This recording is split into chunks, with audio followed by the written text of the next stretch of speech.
I'm going to introduce the candidates. Alderman Scott Wagspack.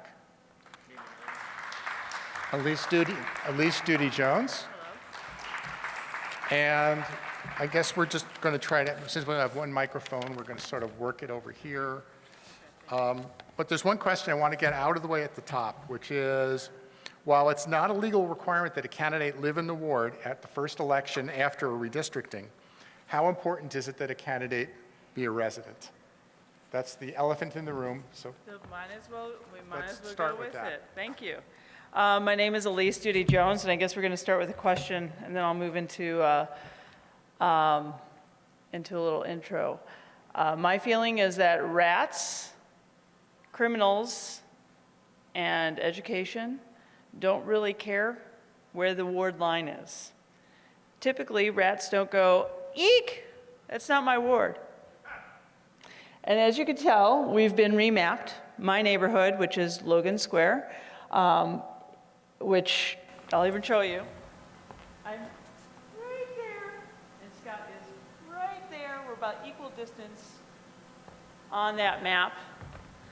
Both of us could probably stand outside of our homes and see multiple wards because the ward maps are cut very unfairly. So that gives, I don't think that the people a half block away from me are all that much different than myself, and I also don't think that the people that are in this part of the ward are all that different and their needs are that different from my own family's needs. So there is my answer. I don't think it means a bit of beans. And they get redrawn every 10 years. I've been in the city of Chicago. My name's Elise Duty Jones. I've been in the city of Chicago over 20 years. I've been in multiple wards, yet my house has remained in the same place. So go figure. I've been in the Northwest Side for like I said, over 23 years. I lived briefly across the street from the Cornelia Arts Center before I purchased my home in Logan Square. I was a carpenter for many years before I scraped and saved enough money to buy my home when I was 25 years old. I moved into management of a construction company for some time. After September 11th, I joined the United States Army Reserve, and the past 10 years I have spent owning my own business and raising my child, and have become an accidental advocate, which has brought me into the political arena. My son is 10 years old and goes to the local neighborhood school. When he was getting close to schooling age, we had some serious discussions, as most parents do in the city of Chicago. Our question was, what the heck are we gonna do? We live in Chicago. Do we feel comfortable with the Chicago public schools? And there was a lot of argument over that. And I know that happens in pretty much every household. Many people pack their bags and move to the suburbs, or don't even consider the public schools. They go to private schools or whatnot. We chose to stay and fight. We rallied neighbors, we reached out to everybody and said, you know what, there are many excellent teachers in the neighborhood school, and actually most of the neighborhood schools have excellent teachers, but one in particular we felt particularly endeared to and decided to rally behind that school. And then over time, over the past 8 years, we've moved that school from an under-enrolled school, and actually it was a declining enrollment school, to a perfect enrollment school. We had no worries when it came to time for the school closing. And that had to do with a lot of hard work and a lot of outreach to many, many neighbors. And we have a fantastic community school. And actually, I see some of the parents in this room today. That is something that I would like to bring to all of the schools. I think that when we bring so many people together and we turn something around as powerful as the public school, our neighborhoods naturally become safer, because when more people walk their children to schools, and not just public schools, but also our private schools as well. When we choose to educate within our neighborhood, our neighbors, we get to know them better. The criminals know to go away because there are more eyes on the street. We're not getting into our cars and driving everywhere. There are many benefits to sending our children to the local schools. And I want to bring the work that I have done, along with many of my neighbors and community, to the role of the Aldermanic office. Along with early childhood, I also bring construction. I have a deep love for infrastructure that is going on in Chicago. And when I walk around, I see more than just streets. I think about what's going on under the streets. I think about what is going on when we build our buildings. Are we being considerate of what materials we are using? When we move to rebuild our infrastructure, are we bringing new methods, or are we just building the same old, same way? And I want to make sure that we are always improving, and I hope to bring that to this office. Thank you.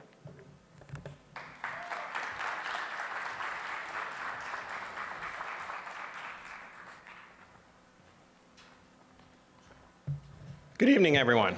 I'm Alderman Scott Wagaspack. I've been your alderman for the last 8 years, and I'm here tonight to ask for your support again for the next 4 years.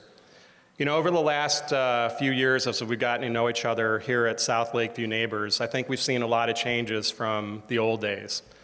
Back in 2007, when I was elected, we had a lot of issues with zoning and development. We had issues with crime. We had issues with the way that the city operated in the ward, and in particular in this neighborhood. And I think we've done great things over the last few years to change the way we do business. Now when we have meetings, they're open, they're transparent. When we talk about zoning issues, they're open and transparent, and I make sure that the neighborhood organization knows what's happening every step of the way. And I think tonight was a good indication of the type of activities that are taking place and have been over the last few years, and the type of cooperation that you're starting to see between the chambers of commerce and the neighborhood organizations. I do support the bicycle event, as you see it tonight, but it's not fully vetted, as we saw here tonight. But one of the things that we've always done is whenever we have events like this, whenever we have issues, we always bring them to the neighborhood group. So one thing that Steve and I were talking about as we move forward, we're going to see the special events package come before the neighborhood organization, and we will take care of it and go through it as we do very often with every one of the neighborhood organizations. I think residency is a very important issue when it comes to running for alderman. The map for the 32nd Ward was redrawn 2 years ago. And I think if you have the intent of serving every one of the neighborhoods, including South Lakeview Neighbors, you should have the intent of moving when you realize at a very short time frame after the map has been drawn that you're not in the 32nd Ward. Now legally, we all know how the City of Chicago works, how the Board of Election works, and there are loopholes that allow people to run. And I don't begrudge somebody running, but I think that the intent has to be there early on, very early on. And I think 2 years is more than enough time to allow yourself the opportunity to get into the ward boundaries as they exist. Over the last few years, we've been working on some very serious issues here in South Lakeview Neighbors that affect the entire city. Our strong neighborhood schools have gotten better. A lot of you know that I was working with Hamilton and Prescott schools. Both schools are nearby. Neither one of them are in South Lakeview Neighbors. But we stopped those schools from staying on the closing list, and we made sure that they turned into strong, viable neighborhood schools for our children.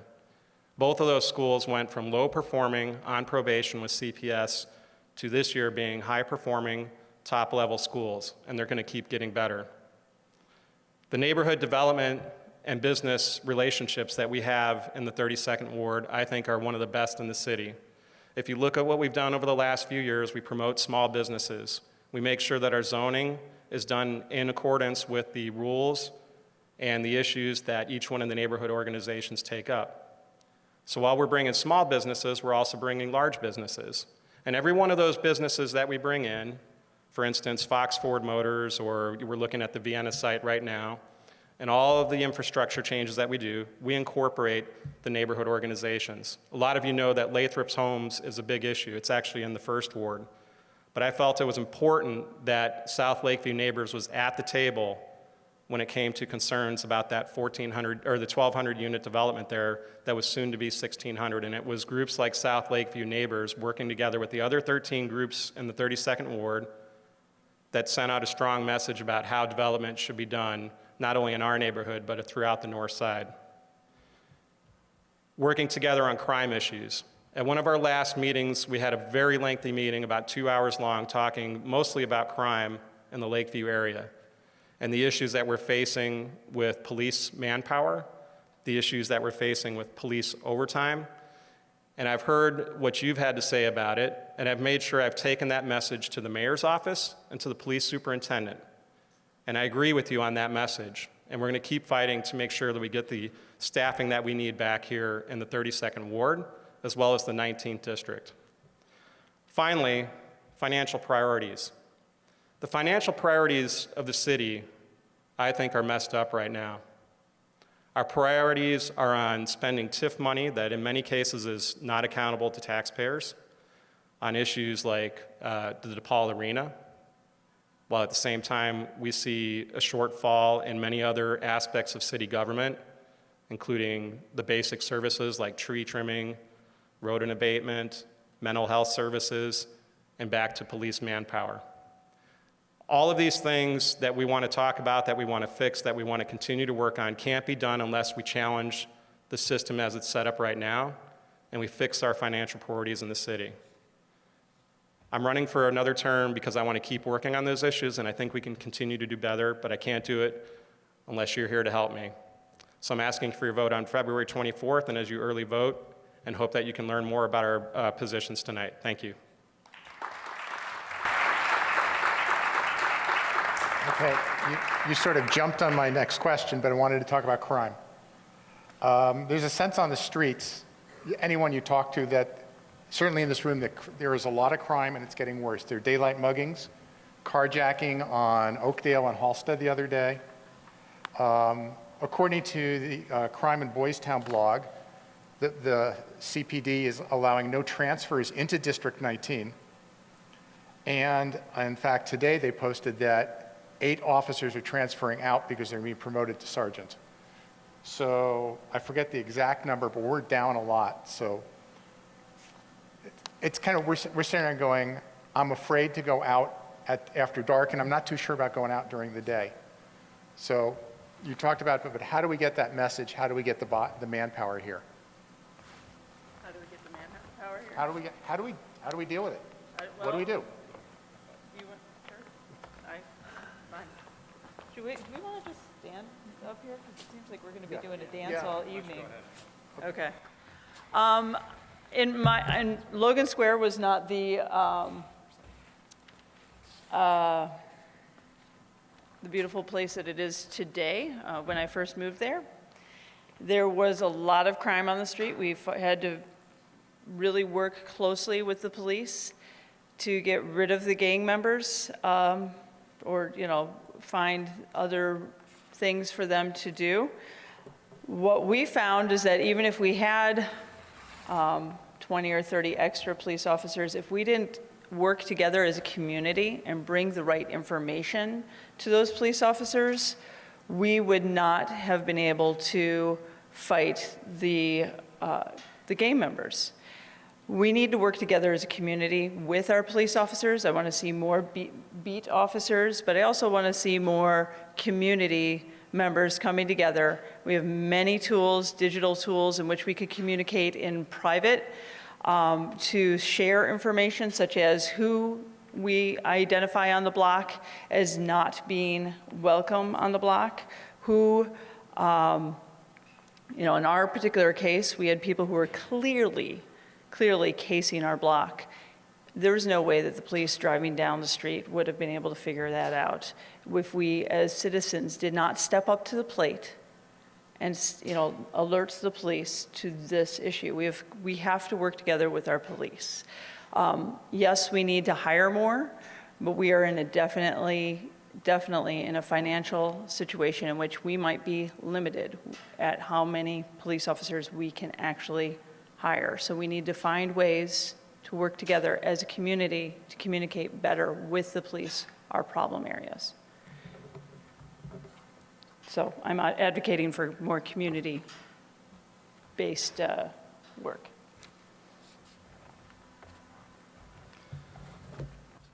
On the issue of crime, the 19th district right now is at 343 officers. That's over 120 officers down from what we had just a couple short years ago. I think there are times when you have to put your foot down and say enough is enough. And I've done that in city council. I'm going to keep doing that until the mayor figures out that people in this area who pay a lot of taxes expect a lot of activity in terms of police officers patrolling their area. I don't think you should feel unsafe when you go out during the day or at night. When you look at the 32nd Ward, the numbers, and you go to the CAPS meetings, the numbers in our beats, specifically for South Lakeview, are a lot lower than they are just a little bit further east. And that's because we have a very robust group out there of people who are paying attention, making sure that they go to the CAPS meetings, making sure that they call all of this stuff in. A lot of that stuff does creep over into some of the other areas that are safer than what you see at, in Wrigleyville right now. But the key again is, if we're sitting there spending $100 million in overtime, which is the most overtime of any, proportionally of any police department in the United States, you've got a serious spending problem. You've got a serious budget problem. And for the last 2 years, the mayor's office has basically said, we're going to control that overtime, and they've been unable to do that at all. Each time we've asked for information specific to how that $100 million is broken down, they can't provide it. So when we're sitting in there in the budget hearings at City Hall and you've got aldermen who are sitting there rubber stamping this stuff and saying everything's A-okay, but at the same time you've got murders in some parts of the city that are completely out of the control, you've got shootings that are completely out of control in this city, and you've got a lot of this stuff creeping into some of our neighborhoods, things have to change. But until things change, I'm going to keep fighting for getting more officers back in here and change our priorities at the city level. Thank you.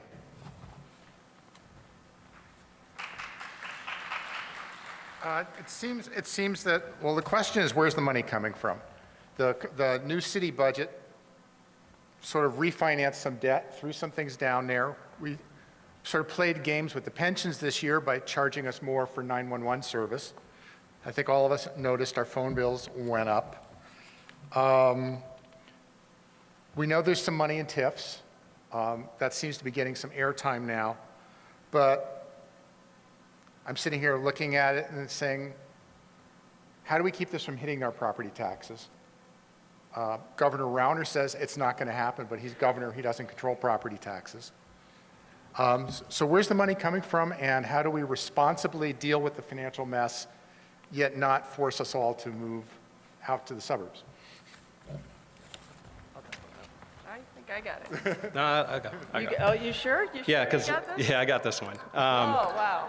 Last year's. You got it from the very beginning. No, I didn't get it at all. I didn't know this was the question. But when we were in city council last year, we offered up an amendment in one of our city council budget hearings, and we basically said, look, we get money out of the overtime, which if you can't show us exactly how it's spent, we'll take $50 million out of that, and a lot of police officers agreed.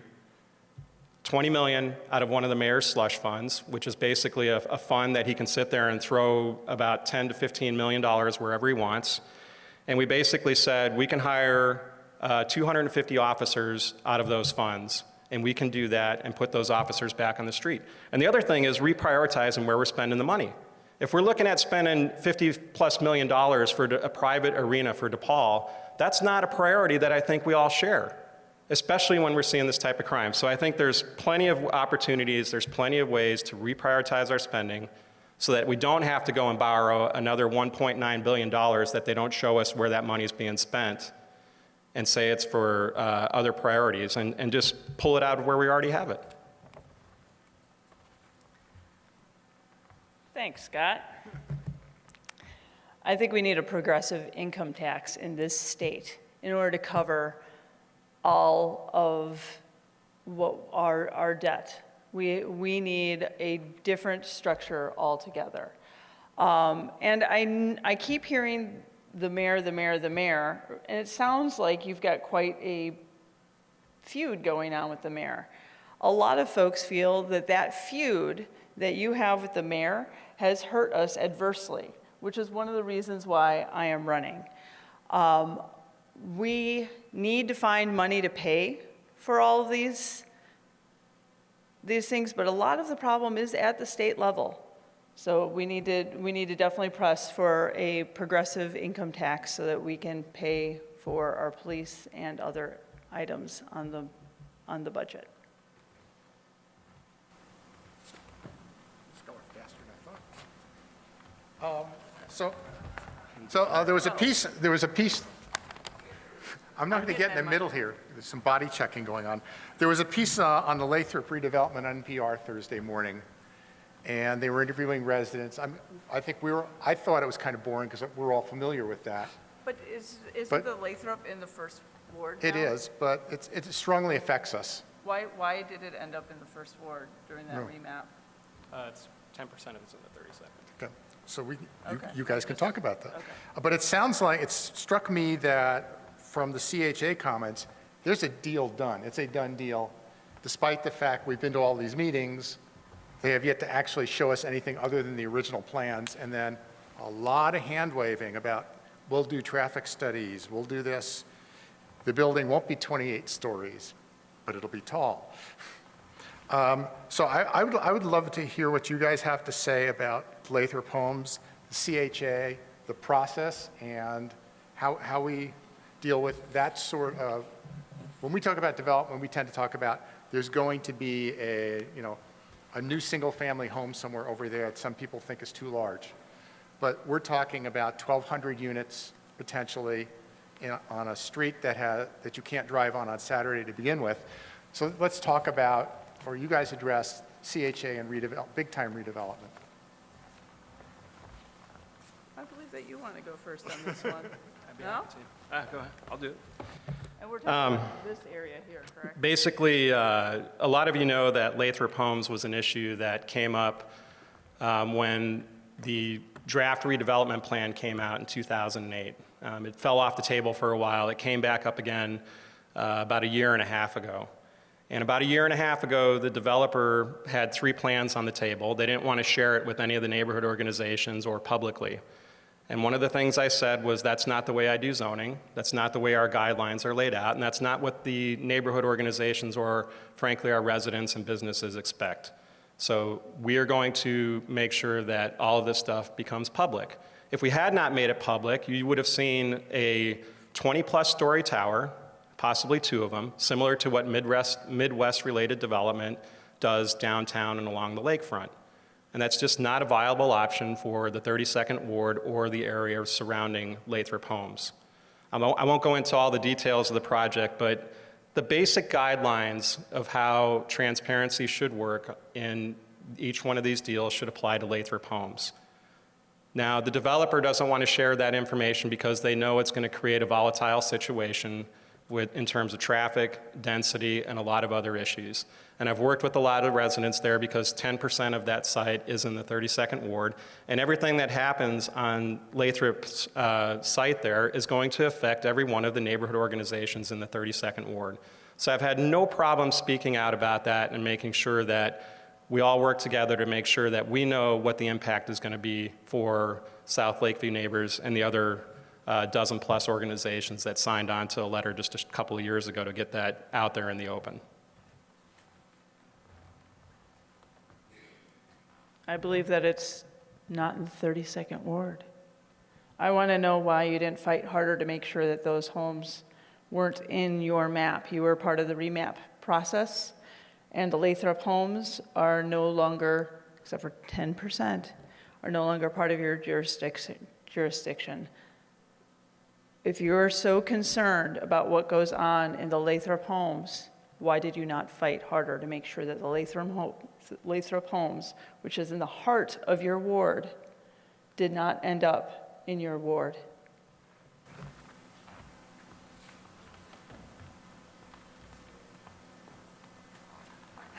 I'm just saying, Okay. I'm just saying that it's, that's my, I mean. Do you want to It's not in the, rebut? if his whole thing is that I'm not in the 32nd Ward, I It's- say the Lathrop homes are not in the 32nd Ward. Well, the Lathrop Homes was never in the 32nd Ward. When Alderman Moreno, her former boss, just until recently, drew the map, he was the one who drew all the lines because he was part of the Hispanic caucus that controlled how the maps were drawn. I did work very closely to try to keep the lines straight, try to stop them from going through alleys, but it worked on a caucus basis, and even though we had a fairly good say in what happened, if you were in the back room, and I think a lot of you might have seen the emails that I put out during that process, they were dumping wards everywhere around us, and we felt that this was probably one of the best ways to get out of it without being able to control how Alderman Moreno drew Lathrop Homes. The only mistake that they made was they gave us about 10% of Lathrop Homes by accident, maybe because they weren't paying attention. You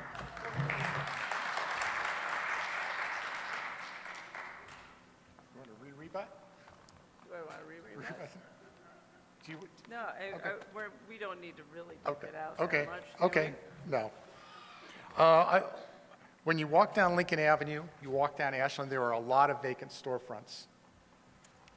And I don't know, the next three questions are going to kind of deal with that, but it's, what do we do to spur economic development? How do we bring businesses in here? And how do we accommodate the density of people we need to support the businesses without having a neighborhood that just feels dense, you know? How do we maintain a residential character and yet bring in enough businesses so that the streets are busy, the streets are full, and there are people paying property taxes and sales taxes?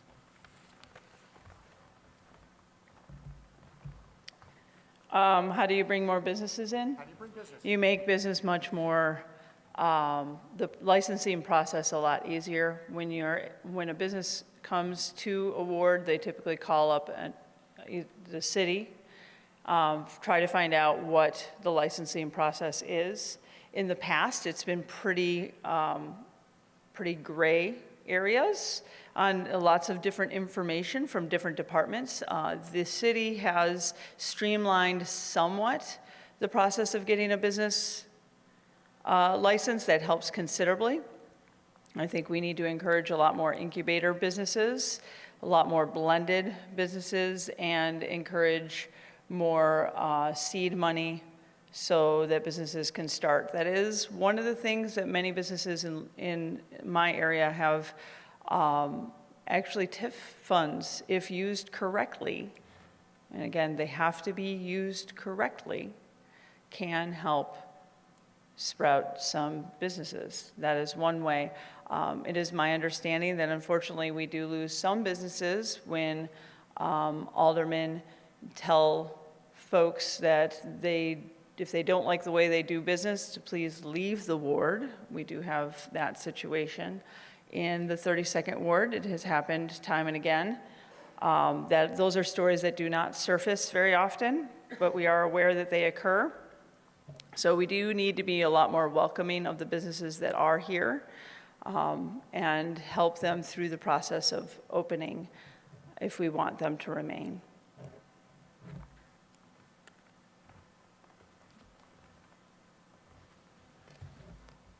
On the question of bringing in businesses and making sure that we have the right kind of density issues addressed, I think my office has done a very good job over the last 8 years in making sure that we work with the community organizations, whether the business chambers, the businesses themselves, or the neighborhood organizations.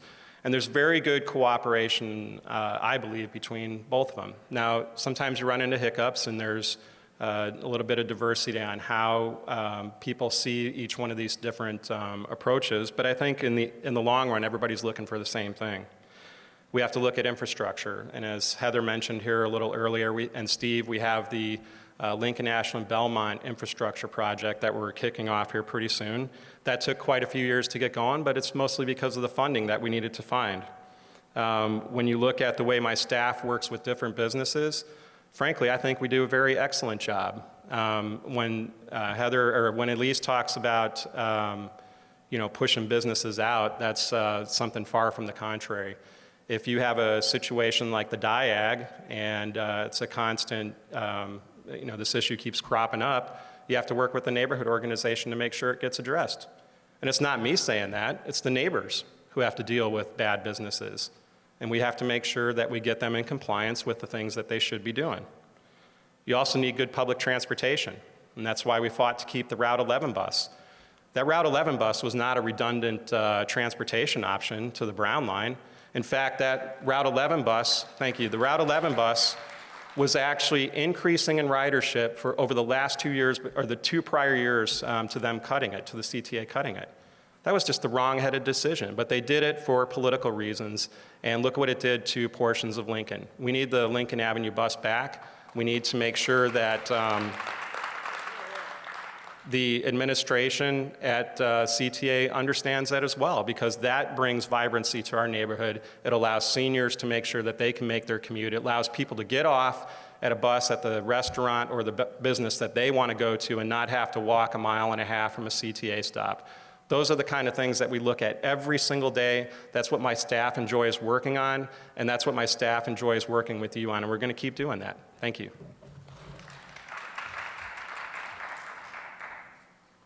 So as long as we're talking about buses, number 11 was the next question, that one's crossed out. But as long as we're talking about buses, talk about the BRT. What's your position on the BRT and Ashland Avenue? I jumped the last 2, so. Oh, you're going to give me this one? You're sneaky. Go ahead. We should have done the coin toss. Yeah, we should have done the coin toss. If you've watched the documentary Urbanized, you would see how the BRT works. I am actually pro BRT, whether we like that or not, but I do think that it can work very well. I would prefer to see it on Western, frankly. I think it is a better street for it. I would like to see a lot more studies of the BRT, but what is nice about the bus, if you're not familiar with the rapid bus transit, is that rather than a rail line, it is a lot more versatile and a lot less expensive to install. So you have it runs similar to a train line in that it's a lot faster than a traditional bus. It takes up less space. And what's also nice about it being on the roads instead of a rail line that is permanent is that if it doesn't quite work out, it is flexible enough to change it when we find that certain aspects of it is in need of some tweaking. We need a much more robust and better connected public transportation system in our city. If you look at what the Center for Neighborhood Technology has on their website, there's many different options to connect our rail lines, which I think that we desperately need to build our city and make it much more robust and better connected. Those are things that from an infrastructure plan we need to definitely invest in if we want our city to grow and be more pedestrian friendly.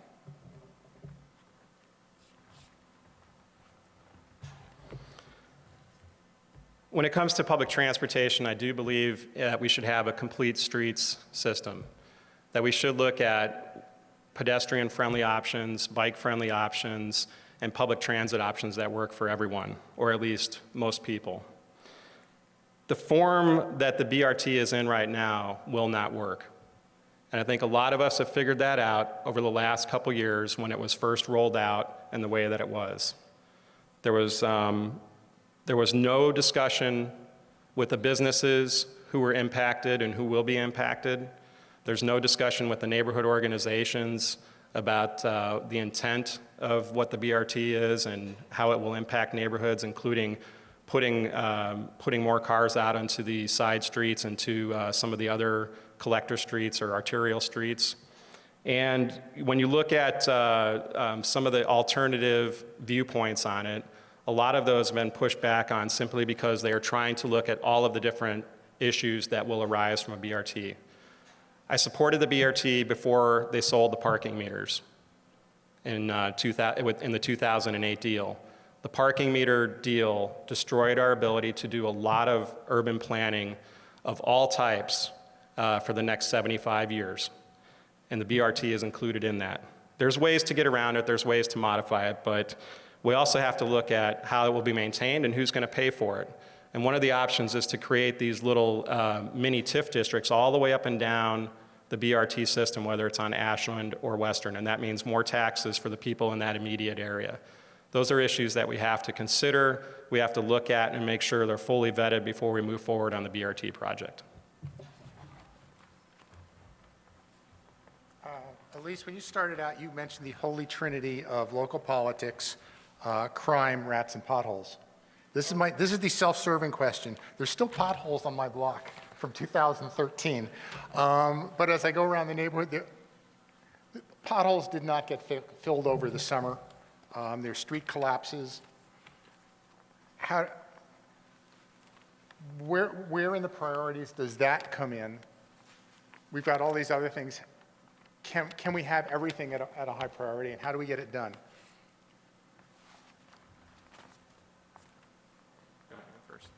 That's why I'm not an alderman.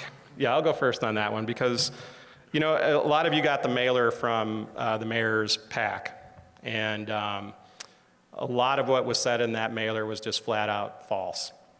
I didn't bring it with tonight, but it's a pretty funny mailer.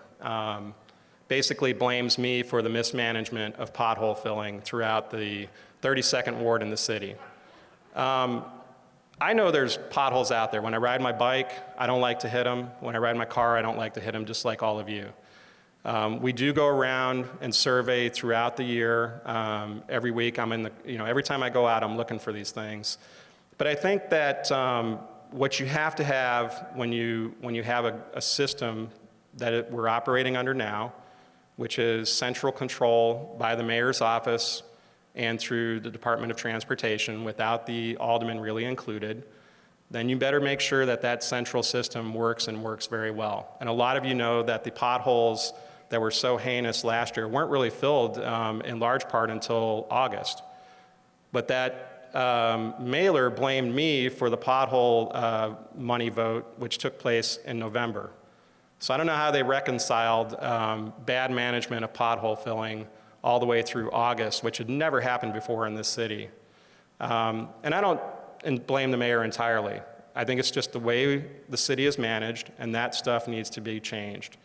And there's ways to do it. There's options that we've put on the table from other cities, and I think that CDOT and the people managing it need to take a look at it. But in the meantime, you know, we continue to put them into 311 and make sure that they know where each and every one is. Okay, let's move a little more philosophical. What is the role of the alderman? What are the role? I'm sorry. It's okay. I'm sorry. No, I'm sorry. It's first off, I have nothing to do. God promised to fix my street. That's what I. He didn't. Well, as long as there are no promises are made, that's really what's important here. I would say that we need to move to more of a grid system where we're fixing things, but we need to be much more efficient with the way we fix our roads.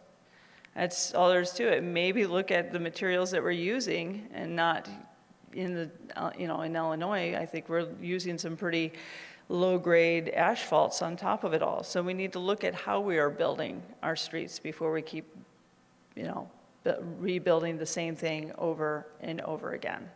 So that's, and I have nothing to do with that flyer, that mailer, that I'm sorry that those are coming to you, but I think that has to do with some personality conflicts that might be going on.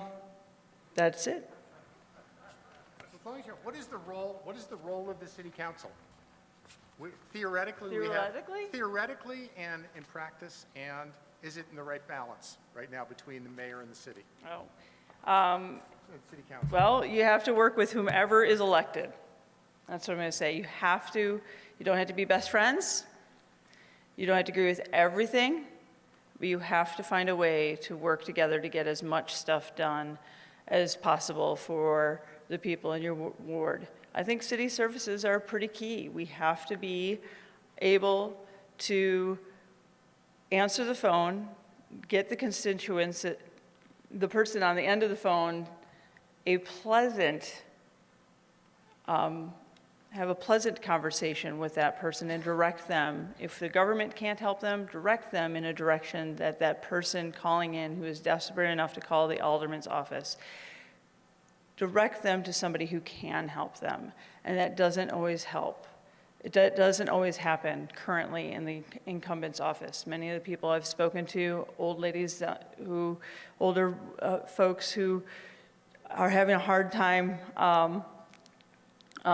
getting down the street, have a problem with their sidewalk. I had one woman say that she was hung up on. She called up and asked for help, and she was hung up on. Nobody wants to hear that. That is going on when you have an elderly woman trying to get down the street. That we have to find a courteous way to direct folks to get help that they need. City services is definitely a big key. That is what people call the aldermans for. When we elect a mayor, that is the person that is essentially the architect. We try to alter a little bit of what that architect has come up with, but I don't think shaking our fist at that person is really very helpful to the people who live in the ward.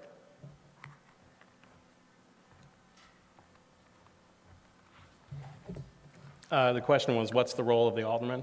Of the city council? City council? Our city council role seems to be a rubber stamp, for the most part. And that's really unfortunate. You know, when I was looking at the Sun-Times today, and they said that I was one of the city's most independent and thoughtful aldermen. And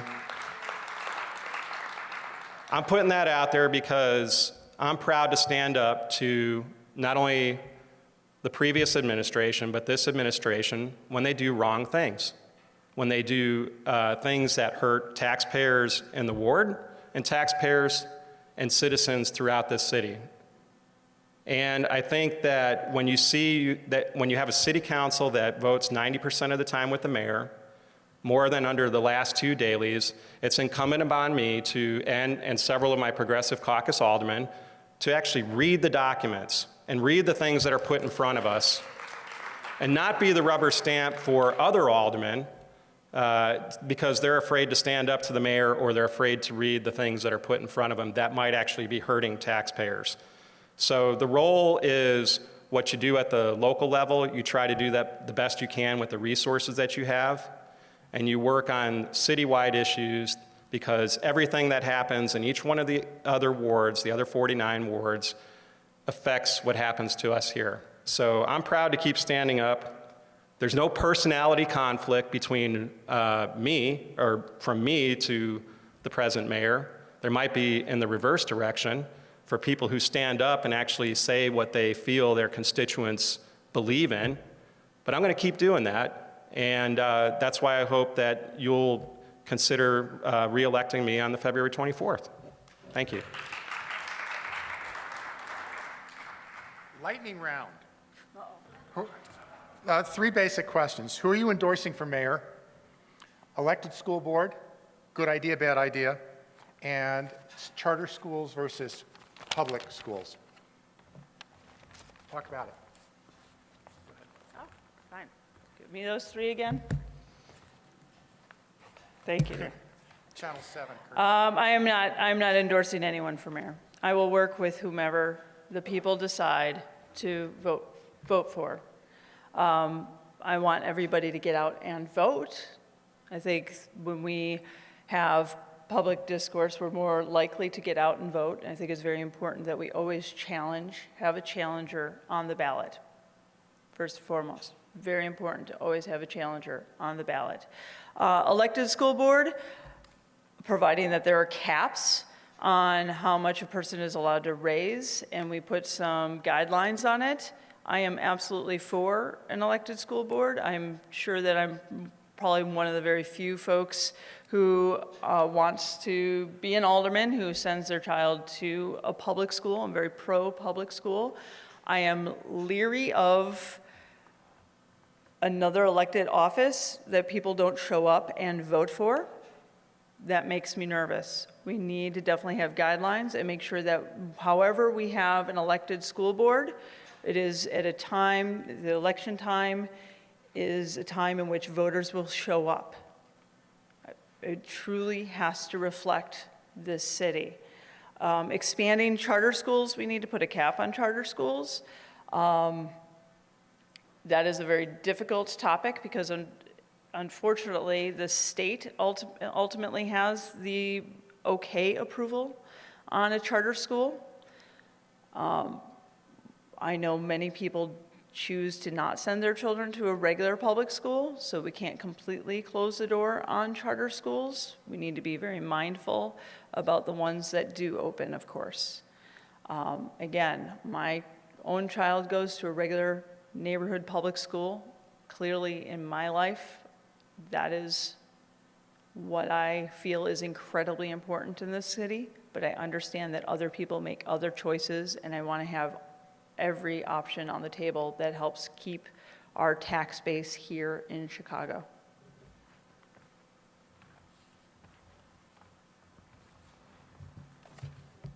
The question about charter schools, elected school boards, and the mayor is another one of those series of issues that an alderman has to think about every day. When it comes to charter schools, we were put in the position of saying we're for charter schools and for closing the 50 schools, which used to be about 150 until it was whittled down. We do have charter schools in the 32nd Ward, and I support them, but I also support making sure that charter schools like UNO are accountable to taxpayers. A lot of you know that UNO got $90 million in our taxpayers' dollars, and they were not held accountable for a penny of that spending until the Sun-Times watchdogs went after them and made sure that they were exposed as to what they were doing. I'm in favor of an elected school board. I don't think we have to have big dollars spent on these campaigns. The model that we've put forward in the last couple of elections as we've pushed for getting it on the ballot is one where local school council officials or parents would rise up through the ranks and be part of the overall CPS school board.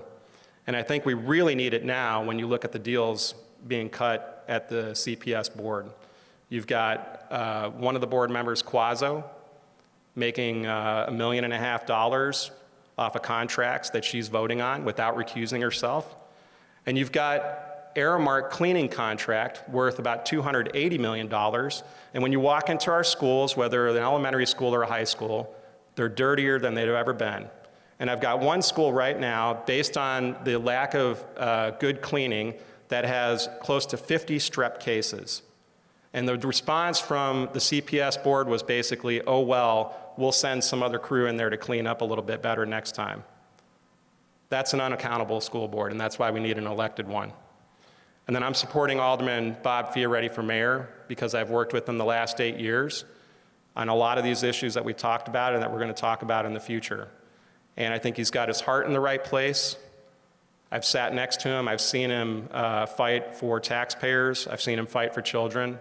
And no matter who you vote for mayor, just make sure you get out there and vote. But that's what I'm putting my support behind. And I was on with him early, and I'm sticking with him to the end. Thank you. Okay, we're running a good clip here. So are there people with questions? Okay, let's do some questions. Please stand up and so we can hear you up here and people back there. Go ahead.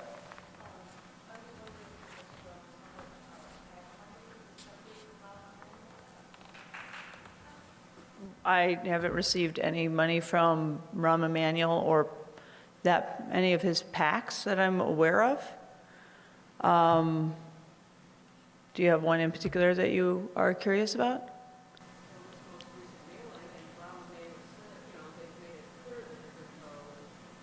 No one can hear you. They've made it clear that there are certain aldermen that they are going to go after Yes. more than the beneficiary of the mailing. I might be, you know what, I'll be frank, a potato can be on the ballot, and the mayor's people would send out mailers, frankly. It's just the situation of I will work with whomever the people put into office.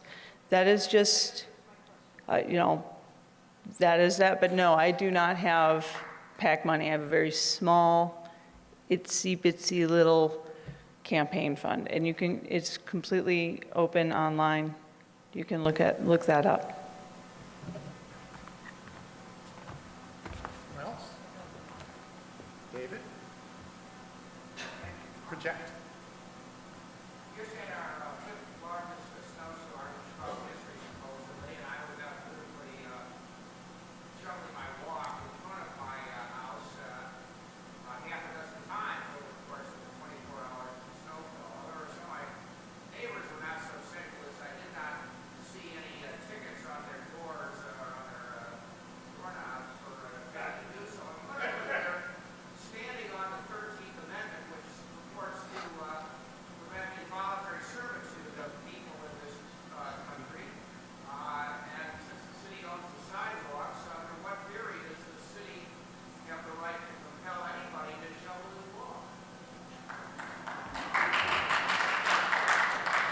You want me to Is take it, that? is that an That's an alderman question, I guess. is that an insurance question? That's an insurance. What was that one word you used in the middle? Sedulous, yeah. Well, you know, we do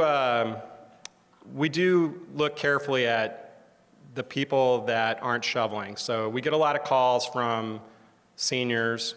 We try to take care of a lot of those, but frankly, we've never pushed to go get tickets for residents.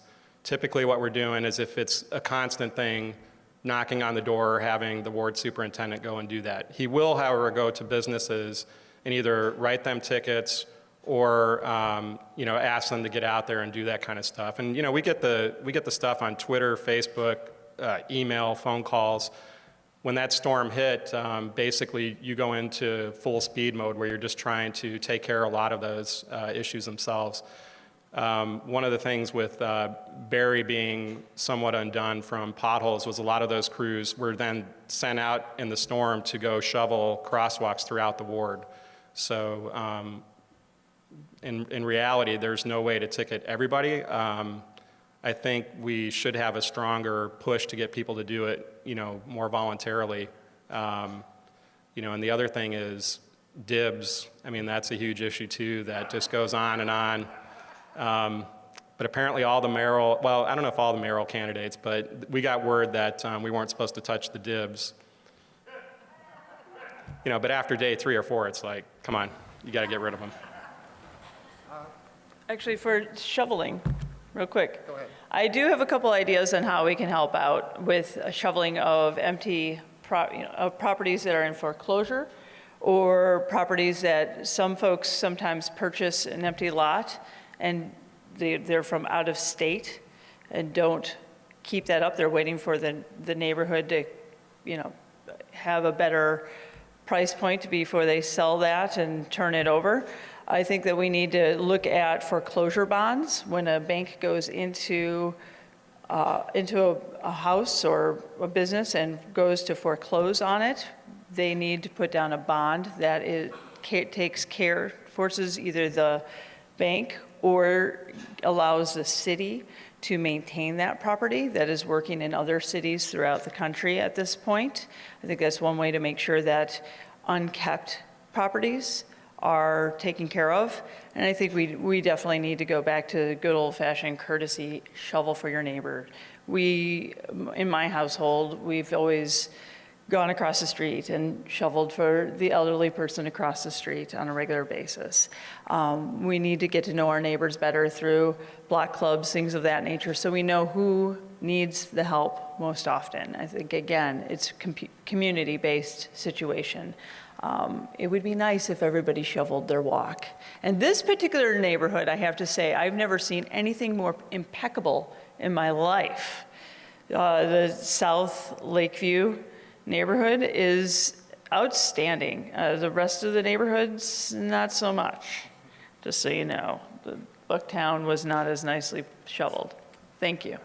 Joanne? In addition to the potholes or sinkholes or whatever they call them that they're not filling, have you noticed that the lines on the street where the lanes of traffic are, there's a lack of street signs? And I only speculate that the city thinks they're saving millions of dollars not putting street signs or painting the streets, you know, the aisles, and some of the young people who drive SUVs like thinking back on the street as opposed to their side of the street. So it's not just potholes and sinkholes, it's the whole condition of the street, in my opinion. Does that come up as an issue at all, or is that? I think we need to look at more traffic calming infrastructure. When we go to repave,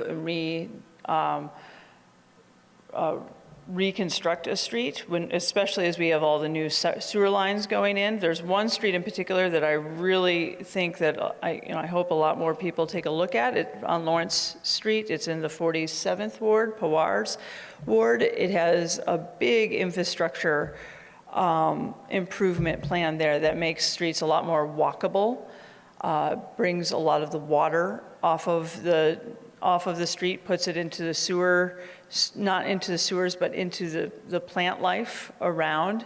But the way the street is constructed makes it a lot more walk-friendly.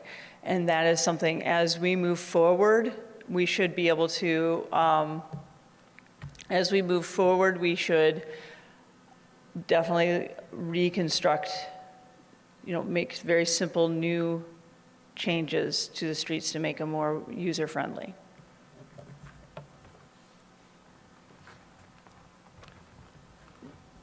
I think one of the biggest issues is the quality of work that gets done the first time around. As you drive around the 32nd Ward, every other ward's got the same issue. Lack of painted lines, lack of good signage or modern signage, lack of good crosswalks. And a lot of what happens is the Department of Transportation comes back to our offices and they ask us to pay for a lot of these things out of menu money. That $1.3 million that we talk about at a lot of these meetings. That's never going to do it. It's never going to be able to keep up with a lot of the things that we need at the basic level. But it goes back to what they prioritize as safety and needs. Red light cameras, yeah, those are a priority. Speed cameras, yeah, those are a priority. And doing a lot of the things I think that create revenue, but then not putting that money back into those intersections or around those intersections is just not the way you should be running things. And if you've followed the red light camera issue lately, for the last few years, we've been every year in the budget hearings and throughout the year talking to the Inspector General, talking to the different departments around the US, talking about where they put their money and how they prioritize it. And one of the biggest problems that we've seen is that we don't even have a good warranty for the stuff we're putting down, whether it's the asphalt itself or the paint that goes on top. And a lot of it disappears in a short time frame. If you go over the river on Western right now, you've got all the construction going on. But take a look at the asphalt on that bridge. It's not even, well, it's about a year old, and it's cracking everywhere. And you know what the warranty is on that asphalt job? 1 year. Every single one of our roads has a 1-year warranty on the construction, and that is wrong. And when we've talked about increasing that, like other cities do, you get a pushback on it because they say it's too expensive. Well, the few dollars that we should spend on that to make sure we get quality work would go a lot longer and stretch our dollars a lot more throughout the city. Last question? My question is for Ms. Jones. You stated in not so many words that the mayor is punishing the 32nd Ward for all the wax vitriol and kept pushing back against the mayor. Yet I've been all over the city, and it's bad everywhere. What leads you to that conclusion that we are being punished? Our garbage is being picked up, our trees are being trimmed, our police are still on our streets, but you maintain that we are being punished. I don't see a key to that. There are other parts of the ward that are under the assumption that this is the issue. Is that my assumption? Well, I think that some parts of the ward are definitely being better maintained by the ward office than others. There are parts of Bucktown that I have had some very angry people at the door. They just are, their perception is that there is a headbutting happening between this incumbent and the current mayor. Now, it might be in this area that you are getting, like I said, when I walk the streets in this area, I mean, your sidewalks are impeccable here. That isn't the case throughout the ward. So, I'm sorry? Well, it's okay to disagree. Mr. President, I view it as an issue of liability for the city. Why would the city take on lawsuit after lawsuit if they slow down services in this ward? It just doesn't make sense. No. I'm just saying it's a perception. An answer?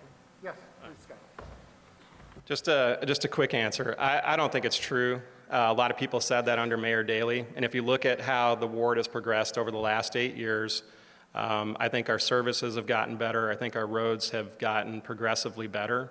You have to look at the amount of construction that we have too. Every time somebody cuts open a street, we have to get back in there and make sure they do things the right way. And we've put in legislation and simple rules and regulations about how that gets done to improve that. A lot of it goes back to priorities though. But I don't, there are people who, when they call or they email, they disagree with the way things are going. But you've seen how we utilize the funds that we have.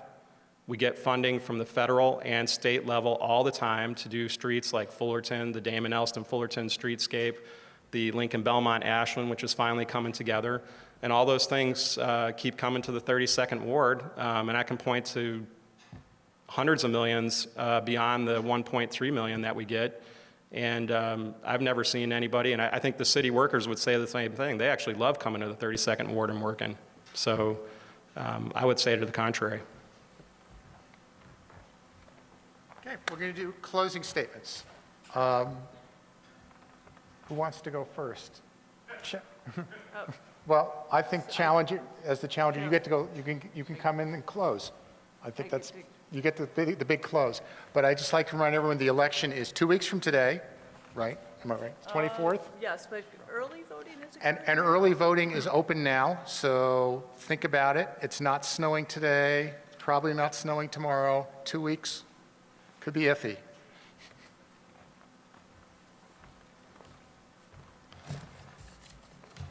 Well, first off, I want to thank everyone for coming out tonight. It's always enjoyable being here, just like all the other neighborhood organizations. I think the questions have been great. And over the last few years, I've not only learned a lot from you about how to do things better, but I think we've shared a lot of great experiences in making South Lakeview a better place to live, as well as the entire 32nd Ward. I'm running for alderman again because I feel it's important that we need a voice in the city council that not only represents our ward and the things that we want to see happen here and the life that we want to, the better quality of life that we want to create, but for our entire city. When I'm sitting there taking votes in the city council, I do it with my community organizations in mind, I do it with taxpayers in mind, and I do it with my children in mind as well. Over the last couple years, a lot of you know, my wife and I had a couple of boys, 1.5 and 3 years old. And every time we go to vote, and every time somebody asks for something for me, whether it's at the ward office or downtown, I think about each one of you and what you would do as a person sitting in the seat that I'm sitting in. And we had that conversation earlier on with a group of people over here on the side. When we talk about crime issues, what is it that you want to see? You want to see safe neighborhoods, you want to see safe streets so you can walk during the day and at night and not be harmed. And you want your kids to be able to go out and do the same thing. And that's what I want. I want good schools that are very high performing, not just in the 32nd Ward, but across the entire city. And if we don't give all those schools and those kids a chance across the entire city, and we write them off, as some people have, that's wrong. I want my kids to go to a public school, and they will. I'm not going to send them off to a private school. And I'm looking at my options, and my options are great here in the 32nd Ward, but I want the same options for every kid in this city. So I'm going to fight for the right things at the CPS board, and I'm going to fight for the right things for each one of those kids. When it comes to economic development, I'm going to continue to do the things that we've been doing, bringing large companies in, small businesses, and trying to make sure that they're working well together with the neighborhood and the residents that go to those places and make them strong. We want to grow our local economy in a way that is moderated by the community organizations and balanced.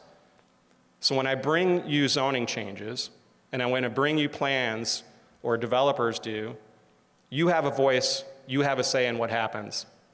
Whether it's Lathrop Homes, whether it's the Ford Motors, or whether it's a small business or a single-family home, you have a say in it, and you always have. And that will continue if I'm elected alderman again for the next 4 years.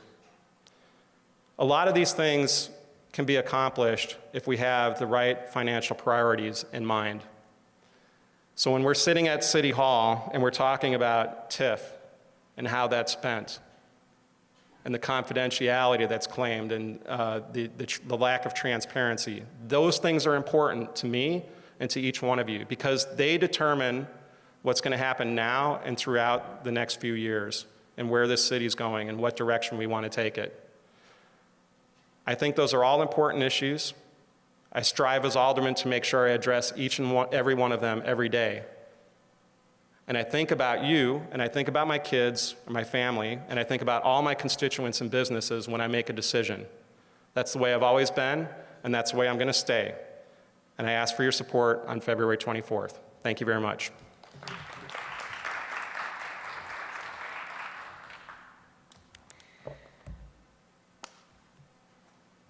My name is Elise Duty Jones. I would like to thank you all very much for letting me be here today. I think it is very important that we always encourage more people to run for public office. The more people who run for office, the better government gets. When I look at a ballot and I see only one choice, I find that very disheartening. I thank you for the opportunity to speak with you today. I want to make sure that all of our schools are a place that all of our children want to go to.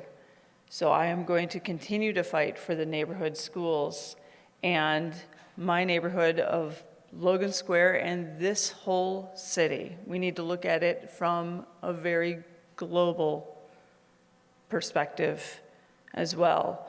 I am concerned about my neighborhood and how much overdevelopment that it looks like we might get, because our neighborhood has been carved up into multiple wards. I want us always to look at what is not only going on in our ward, but what is going on in the wards surrounding, and work together. I think for all of our problems here in the city of Chicago is about coming together as a community for our crime and our education and all of the variety of things going on in our entire city. So please consider voting for me, but most importantly, come out and vote on the 24th and encourage all of your neighbors to vote, because if we aren't getting out and voting, we are not getting what we need in our city.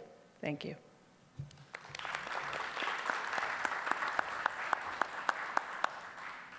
Thank both of you for coming. Appreciate you being here, and That's it. and that's it. Thank you. Thanks, Steve. Thank you. Thank you. Meeting adjourned.